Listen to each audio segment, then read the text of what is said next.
Hello friends and welcome to our channel. In this video, I will tell you and show you how you can easily unblock someone in Snapchat app. Friends, please put your likes below the video, write your comments. Also be sure to subscribe to this channel. And let's get started. So friends, if you've ever blocked someone on the Snapchat app and you want to unblock them, it's quick and easy. To do this, open the Snapchat app. Then on the top left, click on your Bitmoji. This will take you to your page. Then on the top right, click on the gear wheel and scroll down a little bit.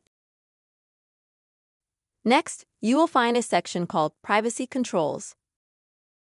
This is where you will need to find your blocked contacts. Click on it. You'll be able to see all the people that you previously blocked.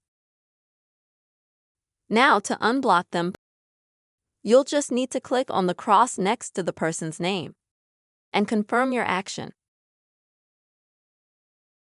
This way, friends, you will unblock all the people in the Snapchat app very quickly and easily. Friends, I hope this video was useful and helpful to you. Please subscribe to the channel, make sure to put likes under the video, write comments, and see you soon.